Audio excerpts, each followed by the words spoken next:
friends, welcome to another cozy vlog. My name is Elaine. Today we're starting off doing a little bit of tidying in my bookcase and talking about my reading goals for 2026. I recently posted a blog on my blog about my reading goals for 2026.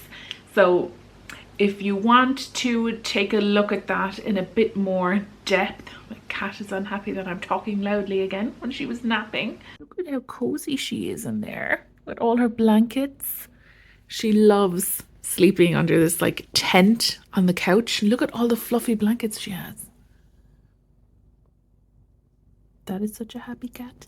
And it's so cozy. We're the two of us just cozy up on the couch with all our blankets. So my bookcase, I just have one bookcase, not too much on it because when we moved I downsized quite a bit with my books. And I want to change things up a little bit. I want to move this because it's in a kind of a walkway here and we tend to hit off the side of it and I don't want to knock things down. So we're going to do a bit of tidying, moving it over into the corners. See, there's a, what you call those things? The boxes that you put your feet on that have storage in them. What are they called? One of those boxes, anyway, is in the corner there. We had it in the corner because the cats like to sit in. All of our decisions are about the cats. But the cats like to sit in on top of it in the corner. They like being in little nooks, like little peep spaces that they can peep around corners and things. But it's now been moved because it's just a trap for cat hair because the wind kind of catches there. So all this cat hair gets all stuck in it. So I need to do a load of cleaning here. This thing is just excellent for collecting cat hair. It rolls like this and then it just catches all the cat hair inside it. Excellent. Really good for picking up the cat hair. It's got this like rubbery thing on it. It's really good because the cats like to go in there in the corner. They all my books are covered in cat hair now as well, so I have to dust everything. And what I'm thinking of doing is actually moving some things all together, and I want to clear up space in our kitchen, on our kitchen counter, because I've started using that as like a standing desk with my laptop to try it out, to see how I go with it, to see if it's worth like actually getting a standing desk. Maybe. I probably won't. I'll probably just keep using the counter. But I have the other corner has like a load of stuff on it, a load of decorative stuff, and I want to move them if I can because I want to make room for a new coffee machine. So let's take a look at what I have and we'll talk about my goals for 2026 with reading. So on the top of my shelf, it's just kind of a place that I've been throwing things that I don't know what else to do with them. I'm just putting them down. Those are our wedding rings, a little picture of our wedding rings, and then I have this one is my vows to Stevie, and then these are his vows to me. So I had them on the wall like 3 together in a line, but they fell down because I was just using these, what do you call them, these command kind of Velcro things, and they were over a radiator, so the glue stopped working. So they fell down and I just put them up there. So there is, this is really nice. It had chocolates in it and I got it in a shop in Munich. I got it in Italy in Munich. Another box of chocolates. All empty. I've eaten all the chocolates.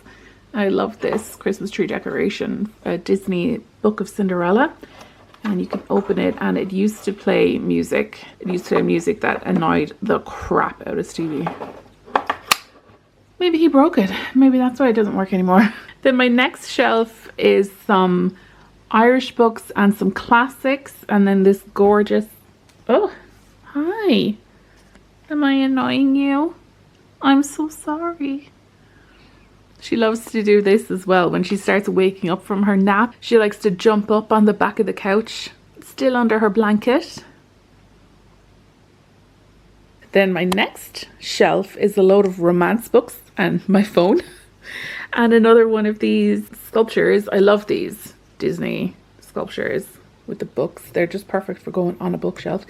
There's all my cleaning supplies. Ottoman, that's what it's called, an ottoman. So I have 2 rows of books here, mostly romance books, and some of these are actually waiting to go to a new home.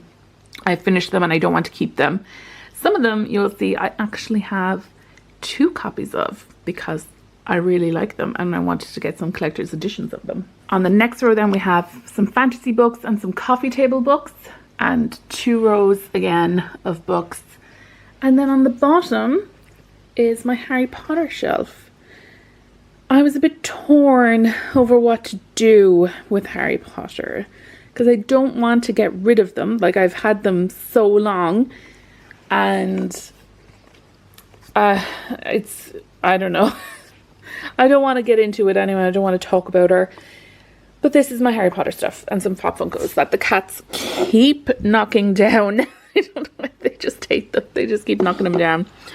And this I have because it was reduced to like, I think it was like a tenner or something. It was reduced to crazy cheap, so I said I just get it. So first things first, I'm actually going to have to take everything off this so I can move it into the corner. I want to move it the smallest amount, but I have to take everything off of it. So that's fun. What I'll start with anyway is de-cat hairing the ottoman. I hope ottoman is the right word now, because I got so excited when I thought of it. I hope I was right. Good few spiderwebs in here as well in this corner. Oh my god. Oh, a mouse. You will be so happy that I found a mouse for you. I just pulled out the ottoman, and the amount of cat hair on the Harry Potter books that it's just in this gap between the ottoman and all the books. It just got full of cat hair. Now I'm gonna try dust my Pop Funkos. Like, this guy is so, oh, he's so covered in cat hair, but like, he's all these little grooves. So I have this thing, I like to think of it as my head, to dust in all these little spaces on him. It's designed to dust like delicate things, and it works okay. Do you know what I mean? I'm gonna have to get a toothbrush at him, I think. Like, he just got so, because he was on the ground on the bottom shelf of the thing, he just got so full of little bits of cat hair. That's what happens when you have two fluffy white cats. I just found one of her toy mouses, so she's inspecting it. It's one of her favorite ones. She loves to just like push it in underneath a shelf or something like that, just a little bit, so that she has to work to try get it out. That's actually pretty good. I don't think he needs the toothbrush. Actually, thinking about her and Harry Potter and stuff, it actually kind of leads me, or is connected a bit to one of my goals for 2026, which is to create more boundaries online. Particularly, I think, like, with the way the algorithm does things, I don't know how the algorithm works, but the way it fires things at you, like, I'm just bombarded with opinions and horrible news and things that I am interested in and I do want to know about, but I just get them so much. I've had to unfollow like so many things online just for my head, because it's just been too much, especially with things that are happening at the moment. I can't do anything about these things. Like, it is important to know about them, to know what's going on, but I can't do anything about them. Like, a lot of this stuff is being done by people in countries that I don't live in to countries that I don't live in, and it is really frightening, but there's nothing I can do about it. But it is important to know about these things. I just don't need to hear about it constantly. So I have unfollowed a load of accounts, except RTE News, like, where a lot of this depressing stuff is coming from, but I need to know what's going on in my own country, so I need to follow up my own news source. But I've unfollowed some creators that I actually really like Shit You Should Care About. Love her page, but I had to unfollow her on Instagram. I still get her Substack newsletter, but I couldn't hear it all the time. So yeah, I've been working on creating boundaries online by unfollowing people and trying to change my algorithm, trying to change how I engage with things and the things that I engage with, so I get less opinions. It makes me feel like I have to monitor everything, not just myself, but other people as well. And it's just not realistic. It's not a realistic way to live my life, or anyone's life, I would say. It's very stressful, way too much, can't carry the weight of it. And I don't want to say that I'm going to stop using social media, because I don't think that's realistic either. So it's just to try change what's being shown to me on social media. Trouble with dusting cat hair is it's so light and fluffy, it just blows everywhere. It doesn't care that when I wipe a thing like that, it just goes ooh. I have this nice flat thing. I think it's for doing blinds, but it's handy for just doing the tops of books like that. So yeah, I just want to create a distance between me and all the noise. And my next goal then is actually to read less books, which isn't too common. Partially read book. Yeah, my reading goal is to read 24 books in the year, so like 2 books a month is what I'm aiming for. This year, or in 2025, I read 37 books, which is good. I'm really happy with that. My goal was higher. I can't remember what my goal was. I think my goal might have been 50. I don't think it was, so, which would have been almost a book a week, but I didn't reach it, and I didn't even try to reach it because when I started book blogging and writing about books online a long time ago now at this stage, but at the end of the year, because I had a reading goal, there's more just little bits of cat fluff. At the end of the year, I would like race to reach my reading goal, which isn't the point. It's not about the number, it's about the books. So I don't want to keep chasing this number. I set it to 24 because I do enjoy having a reading goal. It is kind of a fun thing to think about during the year, but it's not the important part. And I found when I was chasing that goal, I would just read things just to reach that number. I would like listen to short stories that I give a crap about and I don't even remember anything about them. So like that's not the point of reading. So it's not going to be how I do things now. At least for this year. I could change my mind and decide it was more fun having this huge reading goal. But this year, I'm not doing it. Taking my horse out of the race. I explain all this way nicer in my blog post because writing is easier than speaking. And another goal I have is to read more books by Irish authors, which I did kind of have for this year, for 2025. For last year, it is 2026 now. But of the 37 books that I read, only 6 of them were written by Irish people. So I very much failed at that. But they were my second most read nationality. My most read nationality was USA, or North American, but the North American isn't quite right either, is it? Because North America includes Canada. They were from the US anyway. Wasn't quite sure how to tag Ali Hazelwood because she is Italian, but she lives in the US and like publishes in the US. So, and her books are set in the US. So I guess she's American. I'm so excited to read this book. I think it's going to be next on my list. I want to read more Irish books, and I have a load here waiting to be read, waiting so patiently for me for the past few years. Like this one. People are always raving about Sally Rooney and I haven't read her yet. There's so much dust on these. I'm wondering, should I just start putting them somewhere else altogether? Maybe this corner is bad for books. It is right in our walking path, which is probably why it gets so much dust.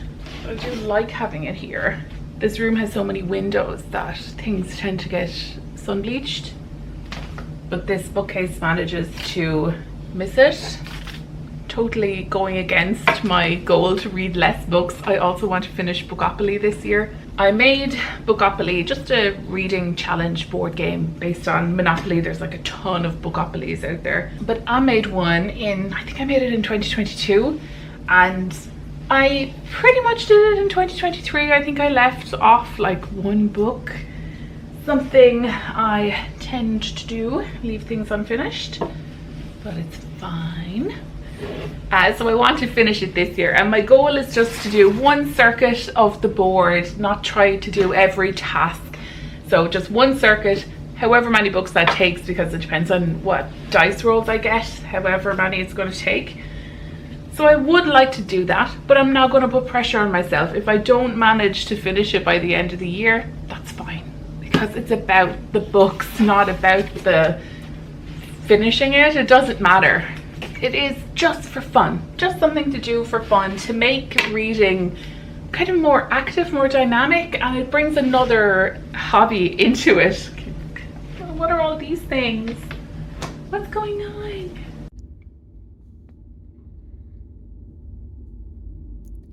You gonna take up reading?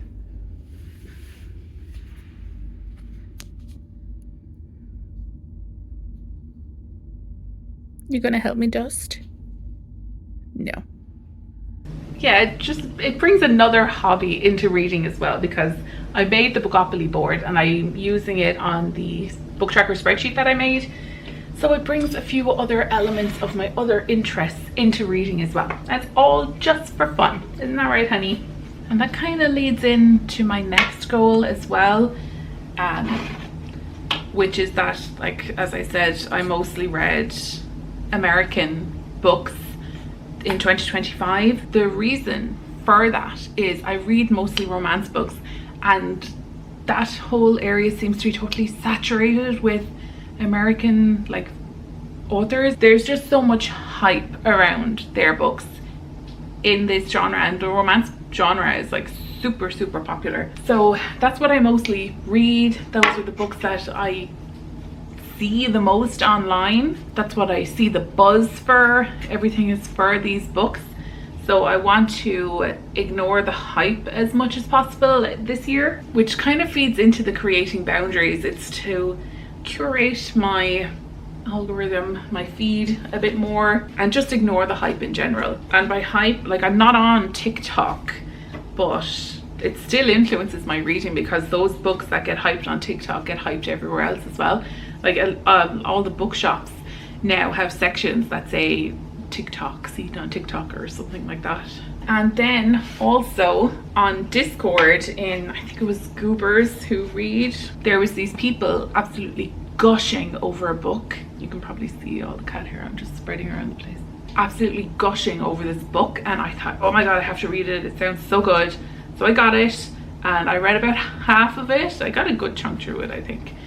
And it was so badly written, like terrible. I don't know how it got published. It's so badly written. It was so full of mistakes, and everyone, it kind of gave me the vibes of like a B movie. Everyone was really exaggerated, and their dialogue just wasn't how people really spoke, but it was close to it. So it was so badly written that I suspect these people in Discord of doing some kind of like guerrilla marketing, that they're not really fans of the book, they're just trying to promote the book. So I'm going to try to ignore stuff like that as much as possible as well, which kind of makes it difficult to engage in the community, especially if I'm suspecting everyone of being a guerrilla marketing team. Kind of takes the fun out of it, but it's just, I just want to be a bit more careful, like maybe leave it a while before I pick up a book. Just make sure that I actually want to read it.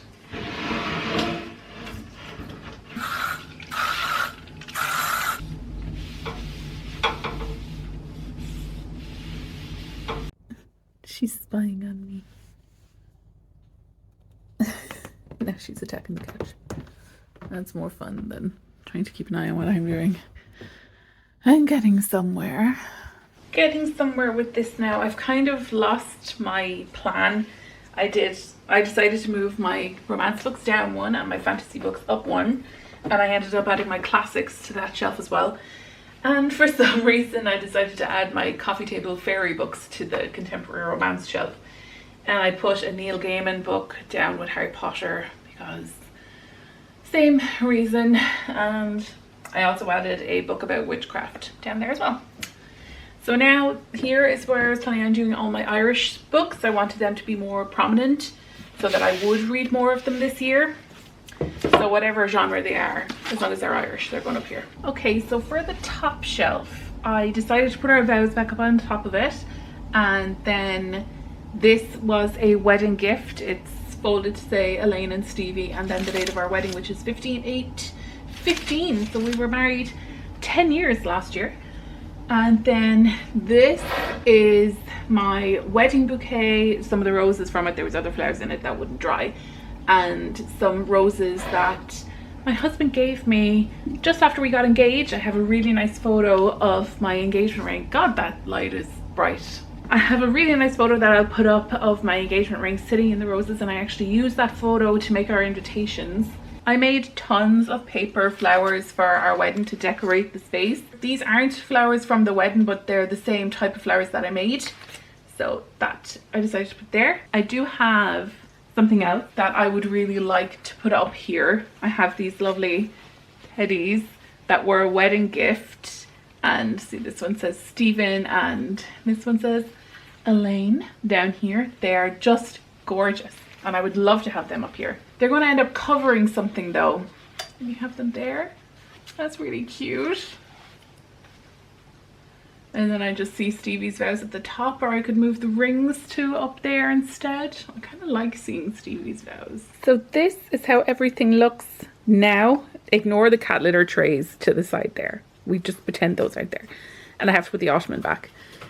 But this is what I've left with now. Stuffed into the corner. And I have Miss Rowling down here. And I put that Neil Gaiman book in there as well. I'm actually so tempted to throw that out because he is really, really gross. And then I put my Pop Funkos back there. And I put that cool book that I have about witchcraft. Then we have my romance shelf that I added some fantasy to just cause. There's a few fairy books in there, a few coffee table fairy books, really, really gorgeous books. Next then we have some fantasy and paranormal, and then my classics, or a few of my classics. I have a ton more classics, but they're behind my desk.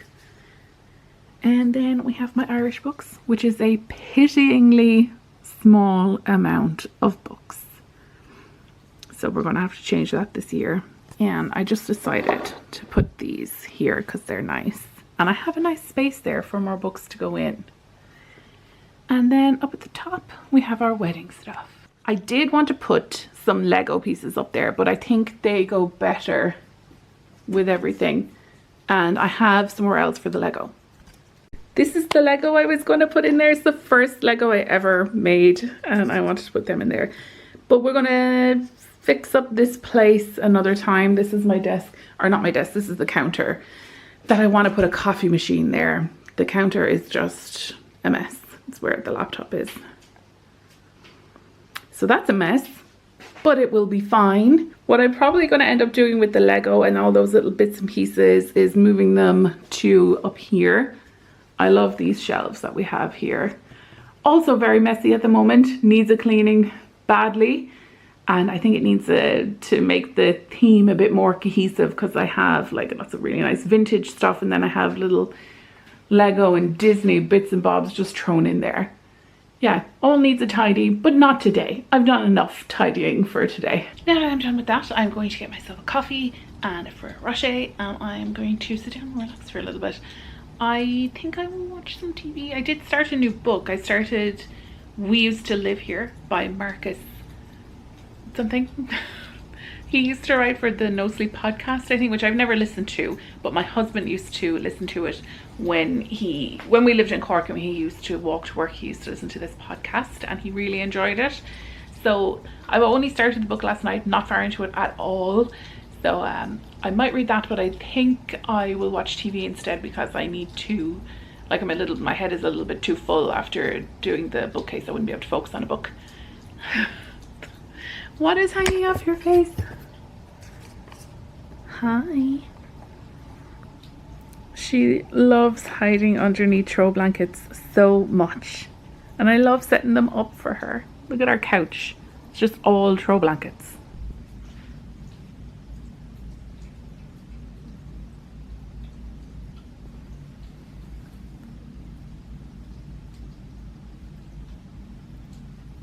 Hi, honey. I don't know if you can hear that, but it's raining badly today, and I had to open the window because I was raising so much dust. So you might hear the rain. Oh, you wondering where your tent is? Will that do? That's not right, is it? Meow. I decided to do some journaling instead of watching TV. Have my coffee in a Little Mermaid cup. Let me see if I can show you her on it. It's a cute little cup, very simple. It is Disney, but I didn't get it in a Disney store or in Disney. I got it on like a fan merch shop. I think it was, what's it called? I think it was EMF or something like that. And I got myself a little Ferrero Rocher because I deserve a treat. And I decided to journal instead of watching TV, because one of the reasons, or kind of the main reason, that I'm doing this, like making a vlog. My cat's feeder is going off. probably going to hear them munching now for the next while. One of the reasons I'm doing this is because for the past 10 months I've been doing an awful lot of work on my mental health, and journaling has been the main reason that, or the main way that I've been doing this, and it has been an absolutely amazing help. I had no idea when I started doing it just how much it was going to make a difference.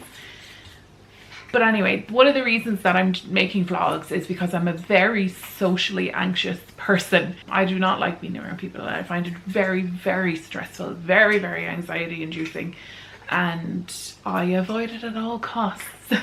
I got very, very bad a few years ago when we were living in Cork and we moved from living in an apartment in town to living outside of town in a housing estate. And I became very isolated. I had a tough time with living there. And then when the pandemic started and we went into lockdowns, it actually took an awful lot of pressure off of me when everyone was isolated. There was just so much going on, so much talk about mental health and all that stuff during that time. It kind of made me look at myself a little bit more and why I reacted that way to it. And then during all of that, we moved to the countryside. We actually moved into my parents' house, and that's a whole other thing that I'm not going to get into right now. But that's what we did. We moved to the countryside, to where I actually grew up, so I'm very, very familiar with the place and I'm very comfortable here. So in last year, very early in 2025, I decided to start journaling. Now, it's something I kind of dipped my toes into many times throughout my life actually, but it was like keeping a diary, that kind of a thing, when I was young.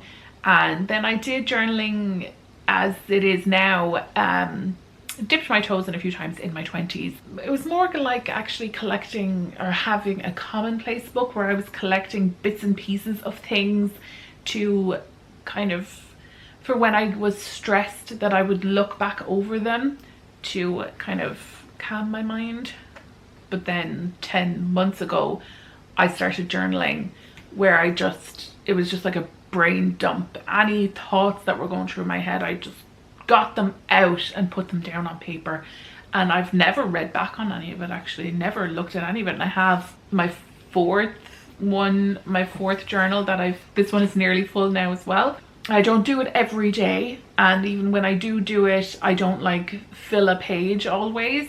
Like some days I just have too much going on, or some days I'm just not thinking about things. So yeah, I don't do it every day. But when I do really feel the benefit of it. Yeah, and I have to say I had no idea it would help as much as it has. I highly, highly recommend it. And what I was doing, how I've been doing it, I started out just writing, just getting everything out of my head. And then I started using tarot cards as well as a journaling aid.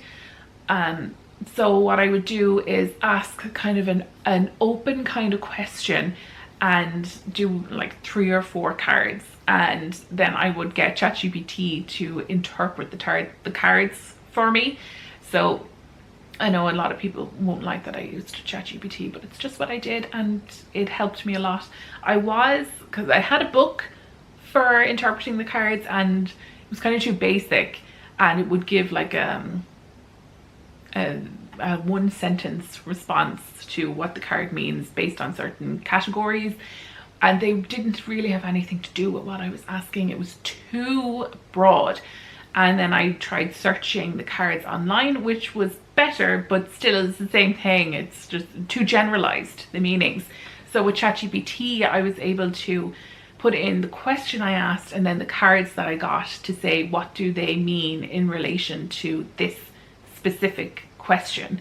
So ChatGPT does whatever it does, gathers its knowledge that it took from the internet and said, in this terms, these cards probably mean this and that. And I told it as well that I was using them as a journaling aid, so it would give me journaling prompts to use in my journal based on that spread. And then that's when journaling started to make like a huge difference. It just had such a big impact on how I was journaling and how I was thinking. And just, it made it so that like I started journaling and I was just peeling back like kind of one layer, and then when I started using the tarot cards and ChatGPT to interpret them, I just was able to get so deep into my mind, like the way that I think about things, the way I react to things. And it's tricky with ChatGPT because it can kind of run away with itself, and I had to kind of make sure that there wasn't any points where it was just giving me reassurance or telling me that things were just going to be good, and I wasn't using it for reassurance to make myself feel better. I was using it to help me journal, not to predict the future or to become a kind of crutch or something like that. The point was to use the tarot cards with ChatGPT to create kind of journal prompts connected to the specific pain points for me. I don't know if I'm explaining this properly. I might write a blog post about it so that I much prefer to, if I want something that I want to get into the details about, I much prefer to write about it because I can read it back and, you know, things just get a bit clearer. So that's what I'm going to do now, because I want to journal about doing this, because this is an exercise to help me with my social anxiety. It's just to help me to speak more. And I know I'm sitting here alone speaking to my camera. There's not actually a person there. But when I'm doing it, I'm aware that there will be a person there at some point, probably my mother. But it'd be someone there that I'm talking to. It's like maybe like recording a voice note or something like that. I'm aware that it's for a person. So yeah, that's one of the reasons I'm doing this. I think I waffled on for a long time there. But yeah, so now I'm going to write in my journal about how it felt doing this while I was doing my bookcase and talking about my goals for the year, and actually talking about doing this journaling, which was kind of vulnerable, very private thing that I've been doing. So, and I'm also going to eat a piece of chocolate. So, and just kind of, I have to get my head to kind of come down, because speaking is a lot for me, and being aware that there's people going to see it, that's hard for me as well. Not like hard, that sounds really dramatic, but it's just something that makes me anxious. So I want to talk about that with my journal, just get the feelings and thoughts about it out of my head onto the page, and help me see things a little bit clearer.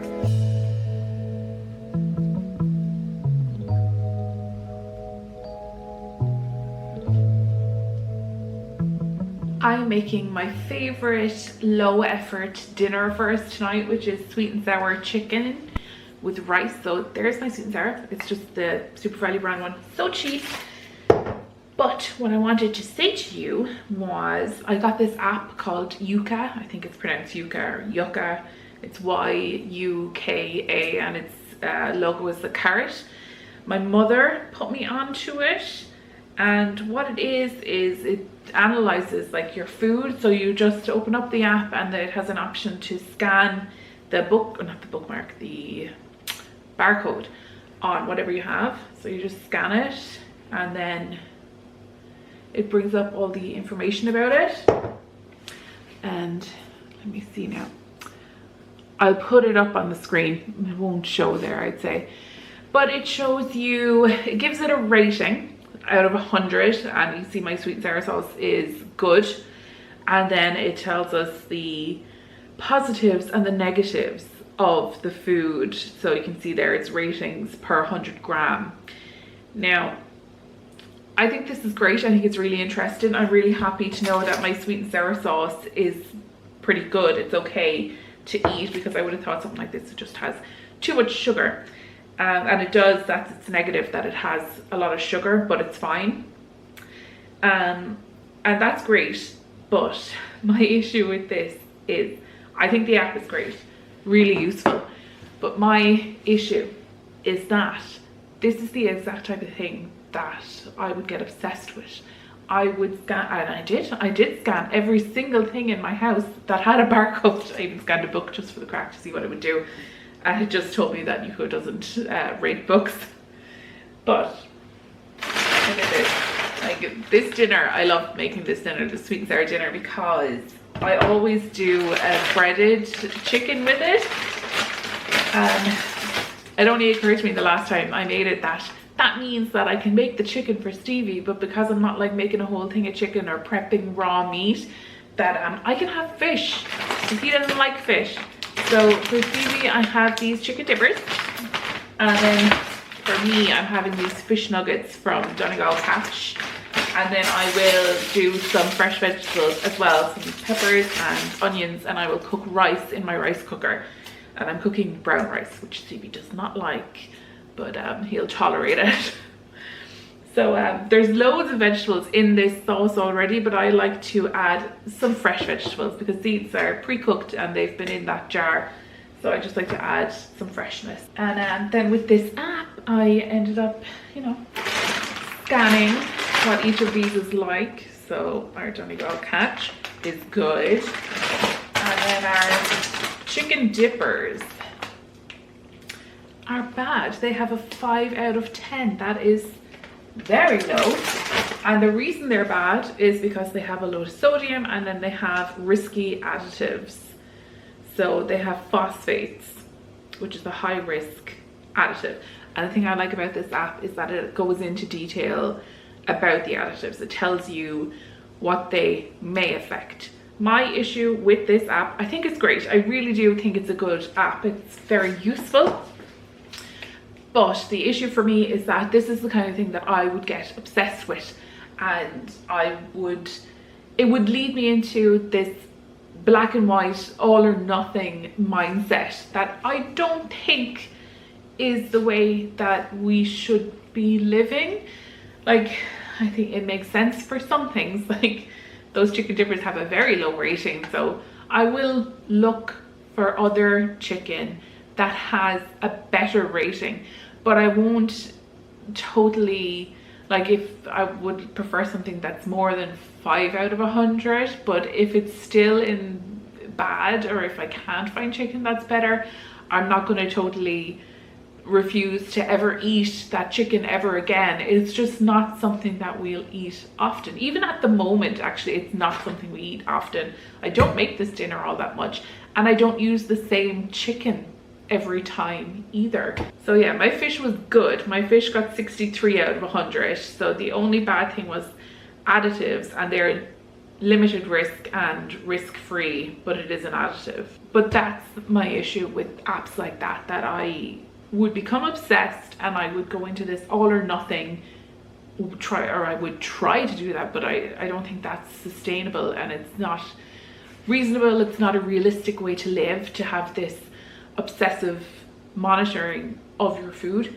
But yeah, so the main thing is that I do like this app, but the main thing is that I don't become obsessed and monitor my food too much. It's just to find balance, because I do want us to be healthy, but it has to be healthy like in our minds as well, not just in our bellies. So here is dinner. I decided to make sushi rice instead of brown rice, just so it would cook that a little bit quicker. Then loads of veggies, and I have my fish nuggets, and then Stevie has chicken instead. And I'm so excited to eat this.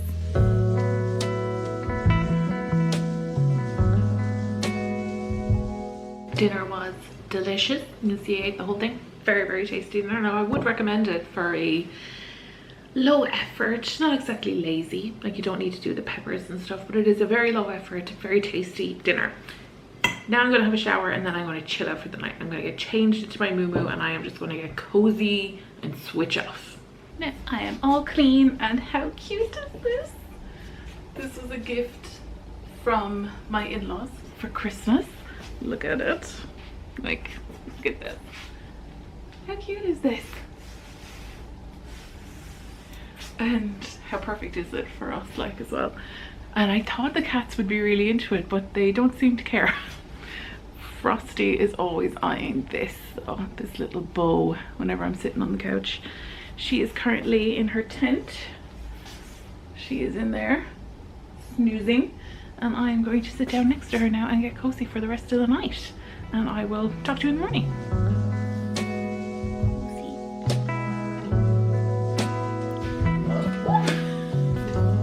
I'm trying to film her like head underneath the thing, but she doesn't like when I put the phone that close to her.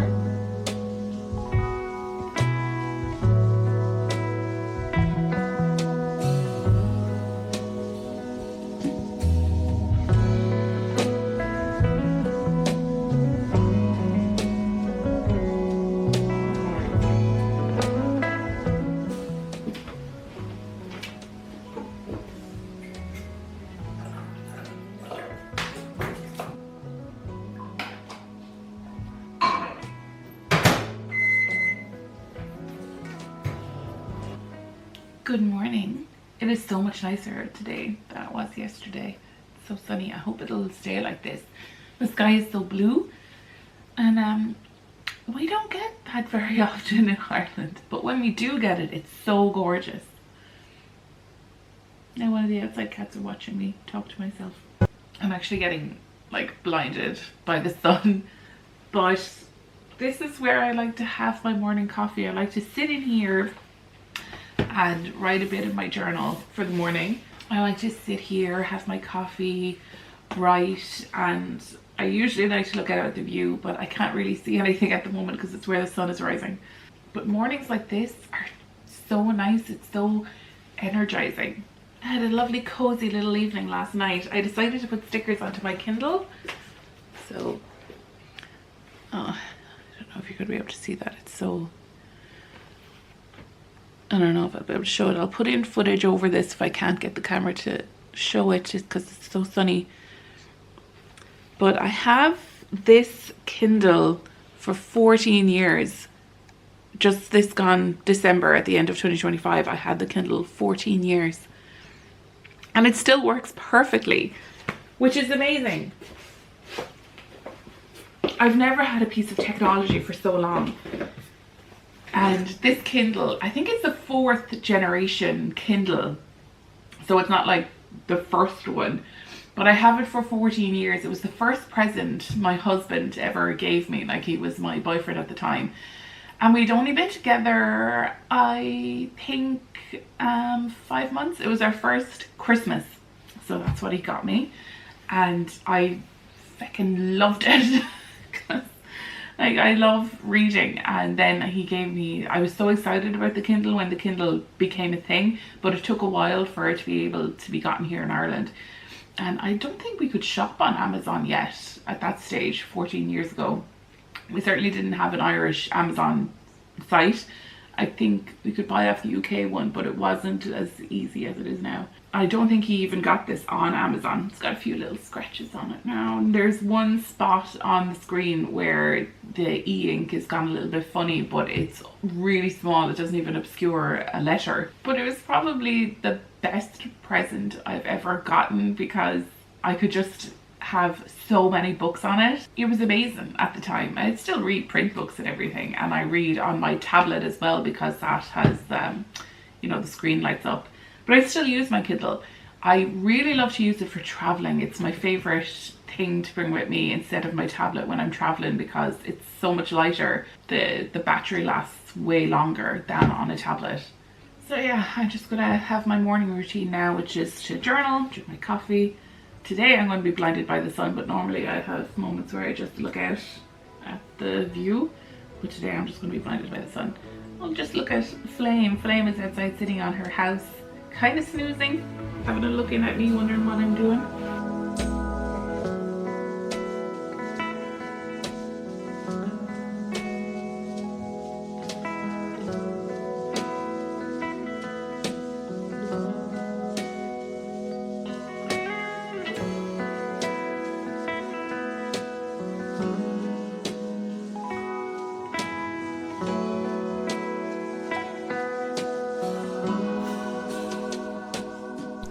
Stevie just referred to our lovely new shelf as being a haunted shelf because of the teddies and like the dried flowers and stuff. So apparently our souls are captured in the teddies. I have no idea, but I think it's cute. Very happy with how my new bookcase turned out, and it is getting covered in cat hair again already. On sunny days like this, you can just see the cat hair landing everywhere. Little cozy kitty.